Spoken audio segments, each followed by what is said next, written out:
Hey sweethearts, welcome back to my channel. അപ്പോൾ ഇന്ന് ഉത്രാടം, നാളെ തിരുവോണം.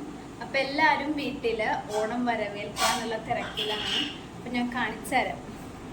ചേച്ചി ക്യാബേജ് അരിയാണ്. ആ ക്യാബേജ് തലവരെ ഉണ്ട് അരിഞ്ഞത്. അപ്പം അമ്മ ബീട്രൂട്ട് പച്ചടി ഉണ്ടാക്കിക്കൊണ്ടിരിക്കണേന്. പാവക്കച്ചാറും ഇഞ്ചി അച്ചാറൊക്കെ ഓൾറെഡി ഉണ്ടാക്കി വെച്ചേക്കുന്നതാണ്.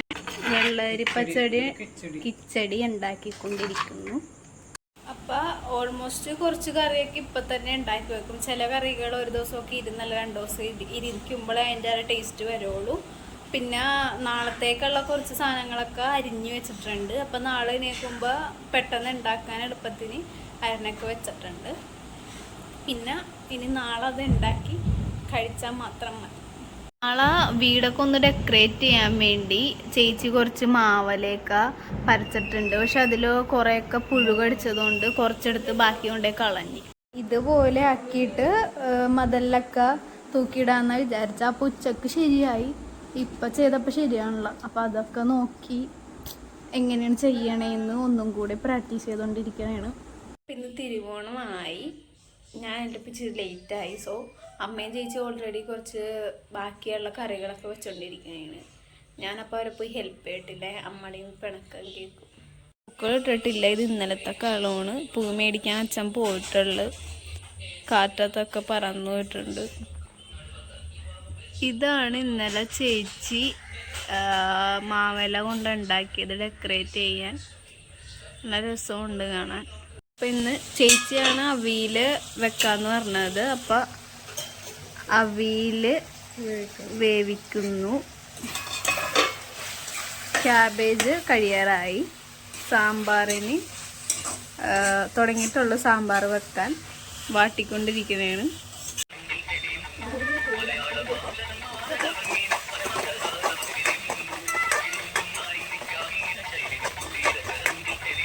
ഞങ്ങൾക്ക് അടുക്കളയിൽ നിന്ന രാവിലത്തെ വെയിൽ ഇതുപോലെ നോക്കരുത്. രാവിലത്തെ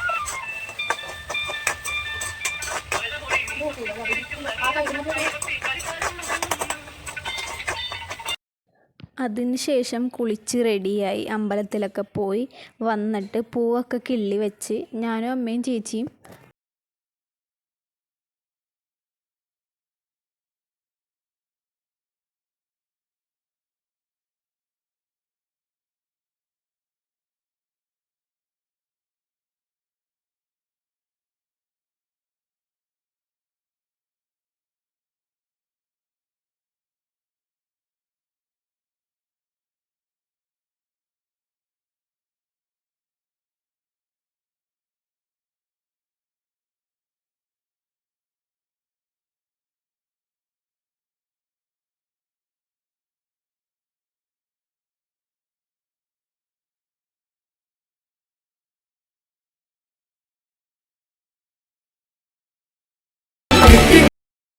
നമ്മുടെ പായസം റെഡിയായിക്കൊണ്ടിരിക്കുന്നു.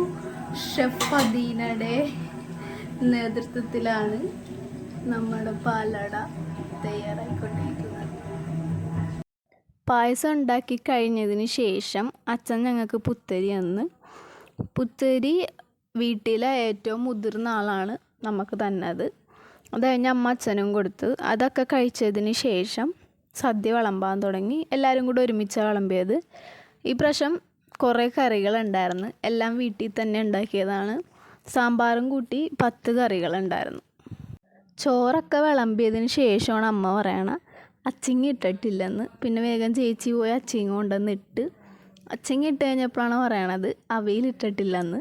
പിന്നെ വേഗം പോയി അവിയലെടുത്ത് അതെടുത്തിട്ട് ഞങ്ങൾ 4 പേരെ ഉള്ളതുകൊണ്ട് തന്നെ ഞങ്ങൾ ടേബിളിൽ ഇരുന്നാൽ കഴിച്ചാൽ താഴെ ഇരുന്നില്ല. ഞാൻ ഫസ്റ്റ് എല്ലാ കറിയും കൂടി മിക്സ് ചെയ്താണ് ഒരു ഉരുളെടുത്ത് വായിൽ വെച്ചത്. നല്ല ടേസ്റ്റ് ഉണ്ടായി. അപ്പം തന്നെ അമ്മനെ അപ്രീഷിയേറ്റ് ചെയ്ത് അമ്മനോട് പറഞ്ഞ് കറിയൊക്കെ നല്ല സൂപ്പറായിട്ടുണ്ടെന്ന്. അപ്പം അമ്മക്ക് ഭയങ്കര സന്തോഷമായി. പിന്നെ പായസം എടുത്ത്. പായസം ചേച്ചിയാണ് വെച്ചത്. അതും സൂപ്പറായിരുന്നു. നല്ല ടേസ്റ്റ് ഉണ്ടായിരുന്നു. പിന്നെ ചേച്ചിനോടും പറഞ്ഞ് നല്ല സൂപ്പറാണ് പായസം എന്ന്. ചേച്ചിക്കും സന്തോഷമായി. പിന്നെ പപ്പടവും കൂട്ടി പിടിച്ചു. അങ്ങനെ ഫുഡൊക്കെ കഴിച്ച് സെറ്റായിരിക്കാനാണ്. എല്ലാ ഓണത്തിനും ഫുഡ് കഴിച്ച് കഴിഞ്ഞിട്ട് ഉച്ചയാകുമ്പോഴത്തേക്കും അമ്മയുടെ വീട്ടിലേക്ക് പോകും. അപ്പോൾ ഇപ്പം ഞങ്ങൾ ചേട്ടനെ വെയിറ്റ് ചെയ്തുകൊണ്ടിരിക്കണേണ്. ചേട്ടാ വരുമ്പോൾ ഞങ്ങളെയും കൂടെ പിക്ക് ചെയ്യും. അപ്പോൾ അവർ വരാൻ ലേറ്റാവെന്ന് പറഞ്ഞിരിക്കണേന്. ഇനി അവിടെ പോയിട്ട് ബാക്കി വിശേഷം. അപ്പോൾ ഞാനും ചേച്ചിയും കൂടെ നടന്ന്, ചേട്ടൻ വന്നിട്ടുണ്ടെന്ന് പറഞ്ഞ് വിളിച്ച് നടന്ന് പോയിക്കൊണ്ടിരിക്കണേ റോട്ടിലേക്ക്.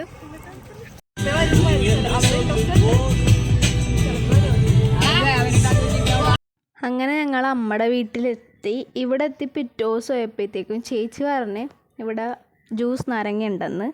കാണുമ്പോൾ സാധാ നാരങ്ങ പോലെ ഇരിക്കുമെങ്കിലും അത് തുറക്കുമ്പോഴത്തേക്കും അതിൻ്റെ അകത്ത് ഓറഞ്ച് കളറിലാണ് ഉള്ളത്, സാധാ നാരങ്ങ പോലെ അല്ല. അപ്പോൾ ഇത്രയൊക്കെ ഉള്ളൂ. എൻ്റെ ചാനൽ ഇഷ്ടപ്പെട്ട സബ്സ്ക്രൈബ് ചെയ്യുക, ലൈക്ക് ചെയ്യുക. ഹാപ്പി ഓണം.